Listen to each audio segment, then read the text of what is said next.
दोस्तों, आज मैं आपको एक ऐसी कहानी बताने वाला हूँ जिसको आपने कभी सोचा तक नहीं होगा। हाँ, सही सुना आपने, सोचा तक नहीं होगा। ऐसी डरावनी कहानी जो आपको सोचने पर मजबूर कर देगी। क्या सच में ऐसा भी हो सकता है? हाँ दोस्तों, ये कहानी मैंने कहीं सुनी हुई थी। बहुत दिनों बाद मुझे याद आई है। उसका कारण भी वो कहानी है जिसने मुझे उसको याद करने पर मजबूर कर दिया था। यह कहानी बहुत साल पहले की है, जब हमारे ज़माने में जैसे कंप्यूटर मोबाइल नहीं हुआ करते थे। लिखने का काम कलम से और कागज़ पे लिखाई होती थी। बात करने का जरिया था वो रेड लाइन फ़ोन, जो कभी लगता था या कभी आउट ऑफ सर्विस हो जाता था। दूर दराज के ठिकानों में तो बहुत मुश्किल होती थी दोस्तों। ऐसे ही किसी दूर सुनसान ठिकानों की खोज में एक लेखक निकल पड़ा था। उसको अपनी कहानी लिखने के लिए एक शांति और एकलापन चाहिए था। वो अपनी बीवी और अपने बच्चों को अपने घर में रखकर चला गया। यह उसका हमेशा काम था। घर वाले को उसकी आदत हो चुकी थी। उस लेखक का नाम था अशोक। अशोक बहुत ही काबिल लेखक था। वो किताबें लिखता था, नाटक भी लिखता था। अपने ज़िले में उसका बड़ा नाम, उसी पर उसकी रोजी रोटी चलती थी। काफ़ी पैसा उसने बना लिया था। अब उसके पास मोटरसाइकिल भी थी और पक्का घर भी। लेकिन दोस्तों, कहते हैं ना, जब कुछ मिल जाता है ज़िंदगी में तो कुछ और पाने की चाहत जन्म ले लेती है। वैसे ही कुछ अशोक के साथ हुआ था। अशोक उसको कामयाबी मिल चुकी थी, लेकिन वो और ऊपर पहुंचना चाहता था, जहाँ से दुनिया उसे छोटी लगे। अशोक एक गांव में पहुंच जाता है। वहाँ एक डाक खाने में पहुँच के किसी की पहचान बताता है। वो उसको एक पता देकर जाने का रास्ता बता देता है। उसकी मोटरसाइकिल चलते हुए एक घने जंगल में चली जाती है। हर तरफ पहाड़ और वहाँ से गिरते हुए झरने की आवाज़ उसको सुनाई दे रही थी। एक मोड़ पर आने के बाद उसको कुछ घर दिखाई देते हैं। वहाँ पे फॉरेस्ट वालों का एक गेस्ट हाउस था, जहाँ पे अब कोई नहीं रहता था, जो अब अशोक के दोस्तों ने खरीद लिया था। अशोक का कुछ दिन वहाँ रहने का इंतजाम हो गया था। बाहर से वो गेस्ट हाउस पूरी लकड़ी का बना था, लेकिन वो अंग्रेज़ों के ज़माने का था, तो उसकी बनावट भी वो विदेशी झलक साफ दिख रही थी। बाहर बड़ा बरामदा और वहाँ रखी एक मेज़ और कुर्सियाँ थीं। उसके बाजू में एक लकड़ी के खंभे लगे हुए थे। उसके ऊपर मोटा सा गेरुआ रंग पोत दिया था। अशोक के सामान रखते हुए वहाँ एक चौकीदार भागते हुए आया और सामान उठाने लगा। अशोक ने उसको रोका और कहा, तुम घनश्याम हो क्या? मुझे बताया था तुम्हारे साहब ने। हाँ साहब, मेरे मालिक ने यहाँ टेलीफोन करके बताया था कि एक बहुत बड़े साहब आने वाले हैं। घनश्याम ने बड़ी सादगी से अशोक का तारीफ कर डाली। अरे मैं कोई साहब नहीं हूँ। तुम्हारे साहब और मैं साथ में पढ़ाई करते थे। मैं एक लेखक हूँ, कविता, कथा और कुछ नाटक भी लिखता हूँ। तुम्हें नाटक पसंद है? अशोक ने उसकी पसंद पूछ ली। अक्सर गांव में नाटक देखने आज भी लोग दूर से आया करते थे। अपने रिश्तेदार के यहाँ पहले ही दिन से पहुँच जाते थे। लेकिन उस ज़माने में नाटक होना आम बात नहीं थी। लोग सिनेमा सिर्फ शहरों में ही देखा करते थे। वह लोकप्रिय था। शाम का खाना होने के बाद घनश्याम और अशोक बाहर बरामदे में बैठ के बातें करने लगे। बाहर आग जल रही थी। दूर से जंगली भेड़िया की आवाज़ आ रही थी। घनश्याम अपने आसपास की जगह के बारे में बता रहा था और अशोक कभी उसके ऊपर ध्यान देता तो कभी उन सब चीज़ों के अपनी और अशोक कभी उसके ऊपर ध्यान देता तो कभी उन सब चीज़ों की अपनी कहानी में रखने की कोशिश करता है। बात करते करते कब 11 बज गई समझ नहीं आया। घनश्याम बोला, साहब रात को अकेले बाहर मत निकलिए। बाहर जंगली सुअर, भेड़िए और कभी शेर भी आया जाता है। यहाँ कोई भरोसा नहीं। उसको हाँ बोलकर दोनों अपने रूम में सोने चले गए। अशोक को थकान होने के बाद वो नींद नहीं आ रही थी। अब वो खिड़की खोलकर एक कुर्सी पर बैठ गया। जंगलों से बहुत ही डरावनी आवाज़ आ रही थी। कभी शेर की दहाड़ की तो कभी उल्लू की आवाज़। बहुत ही भयानक लग रहा था। उसको लग रहा था जैसे वह सब उसके आसपास घूम रहे हो। वो अब लिखने का सामान खोजता है। अरे मैं तो कलम लाना ही भूल गया। लगता है सामान में से गिर गया कहीं पे, या फिर मेरे बच्चे ने निकाल लिया होगा। लग रहा है उसके सामान में बस एक शाही की बोतल मिलती है। आज उसका दिन बेकार जाएगा। ऐसा सोचते हुए वो वहाँ रखी अलमारी खोजने लगता है। अशोक को अचानक पुराने से कपड़े में लेपटा हुआ एक बक्सा मिलता है। वो बड़े ही आश्चर्य से उसको खोलता है।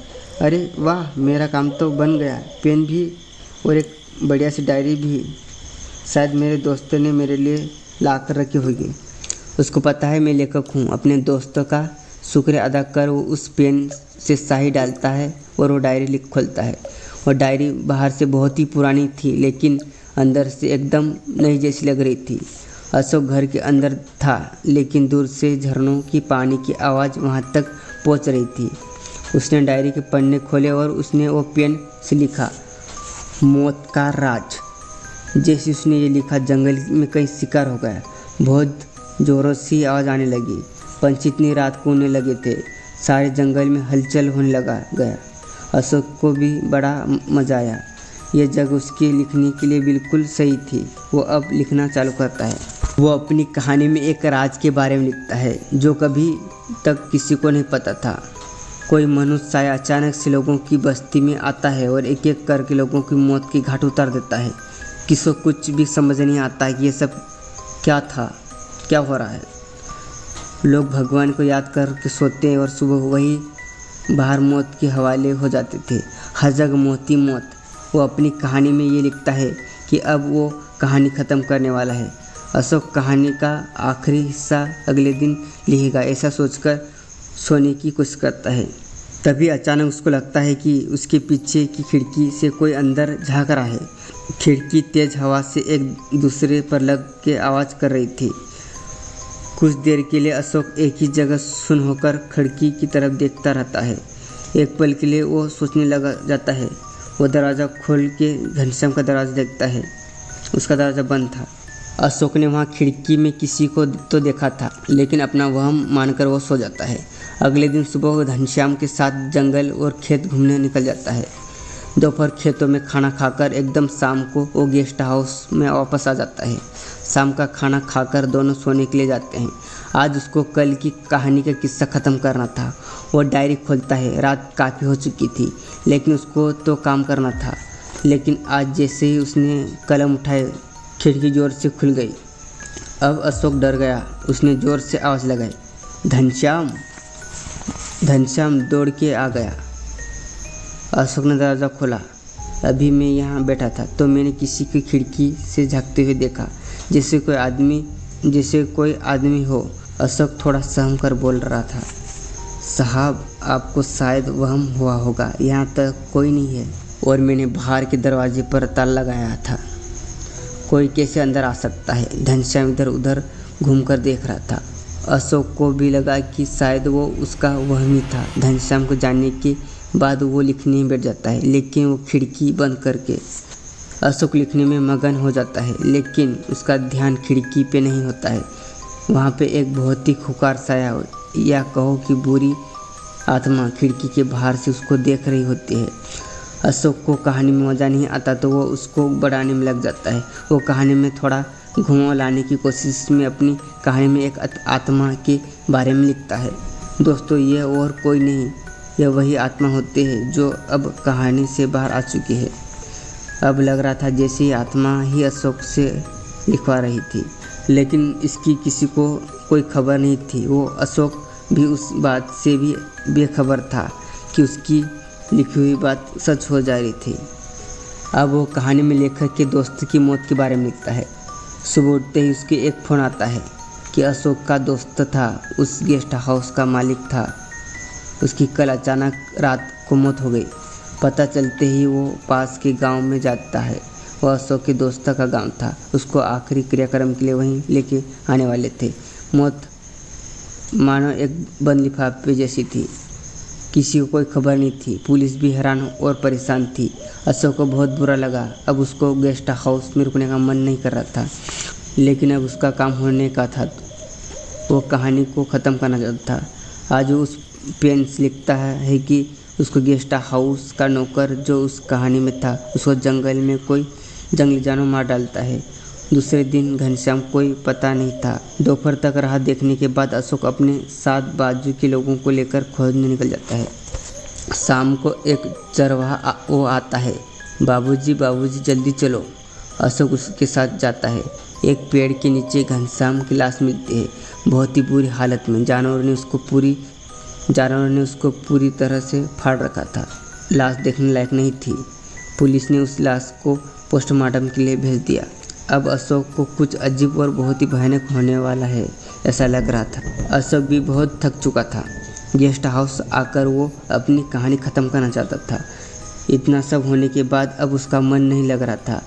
आते ही उसने डायरी निकाली और वो पेन से उसने लिखा कि अब कहानी वाले आत्मा लेखक के परिवार को भी ख़त्म करते हैं।